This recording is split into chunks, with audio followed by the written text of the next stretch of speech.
My name is Ali Haegele, and today I'm going to be discussing the book Mouse by author Art Spiegelman and the importance of first-person experiences when documenting trauma.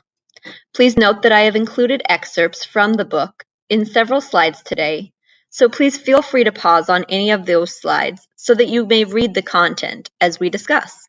Thank you, and I hope you enjoy. Here is a picture of a much younger me.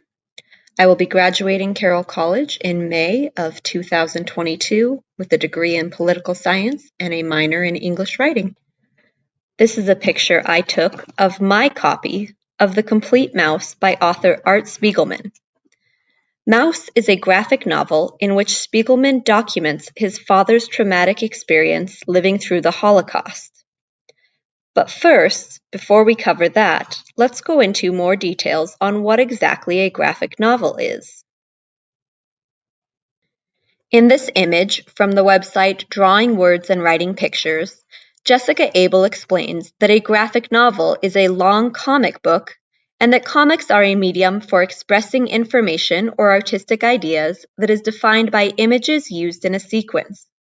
Her wonderful explanation continues on the next slide, so please feel free to pause and finish reading her explanation here before moving on to the next slide. In this image, Miss Abel finishes her explanation, pointing out that comics do not imply childlike content about superheroes, but rather that it is the name of a medium, like film or painting, and that a graphic novel is generally used to refer to a content gathering that is designed for adults. Again, please feel free to pause and read through her explanation. Now that you know what a graphic novel is, we can look back to the topic of today in Mouse by Art Spiegelman to see some of the options as to why he would have chosen this medium to convey his father's Holocaust experience. First, a graphic novel already implying an adult content, and second, that by using art, he's able to tell his father's story without co-opting that story. Let's take a look. This is a picture of the introduction to the book, and the first time we get to see one of the advantages of the graphic novel as Spiegelman's medium. Note that he displays the Jewish characters as mice, something that allows us to experience and stay attached to his father's first-person true narrative, but still remain invested in the story without the graphicness that would otherwise be envisioned by the characters being human or left up to imagination. While Vladik is relaying a lesson to Art here in that friends should be defined differently based on his perspective from his trauma in the Holocaust, it is not only Art who is to learn the lesson here, but the audience as a whole. And that is what is uniquely retained by this being a first-person narrative. We feel as if Vladik is speaking to us as the audience too, and this is important when relaying trauma. While Vladik and other Holocaust survivors will never forget the trauma they experienced, Maggie Astor wrote in the New York Times in 2018 that the Holocaust is fading from memory. And as George Santayana told us in 1905, those who cannot remember the past are condemned to repeat it. So how do we help all of humanity remember the atrocities committed against Holocaust survivors and avoid this repetition? The solution to this loss of public memory lies in documenting these first-person survivor narratives. Christine Donnelly of the United States Holocaust Memorial Museum states that no educational experience that anyone has coming through here has as much of an impact as hearing from a survivor directly. Likewise, Susan L. Abrams, the chief executive at the Illinois Holocaust Museum and Education Center, states that their experience there, where they interact with a hologram of a survivor, is really as effective as hearing from a live survivor. This is where stories such as Mouse carry a unique impact, in that a first-person narrative appeals to an audience in a way fiction never can. This still, from the movie The Boy in the Striped Pajamas, certainly has an impact on its audience.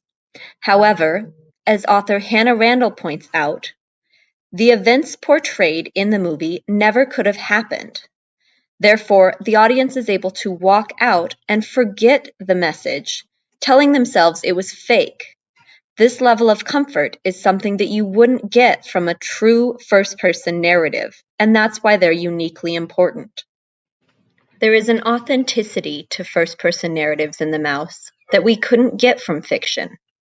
For example, Marianne Hirsch and Leo Spitzer write in their book, The Witness in the Archive, Holocaust Studies and Memory Studies, that Holocaust victims can only remember the scenes from their traumatic pasts through the protective shields of projection and displacement.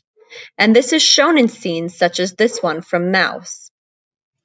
In this scene, we see that though history has it well documented that there was an orchestra at the gate, and Art relays that to Vladik, Vladik, a first-person survivor, has no memory of this orchestra because it wasn't essential to his survival. He remembers marching. He remembers guards shouting. This is a level of authenticity that fiction fails to bring us, but Mouse does so beautifully. Spiegelman makes it known in Mouse that he is audio recording Vladik's story exactly as it's told.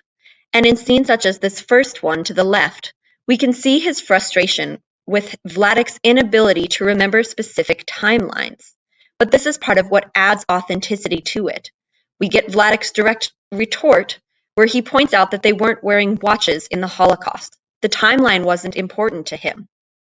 On the other hand, in the second excerpt to the right, we can see where Vladik was able to illustrate in great detail for Art exactly what the crematoriums looked like.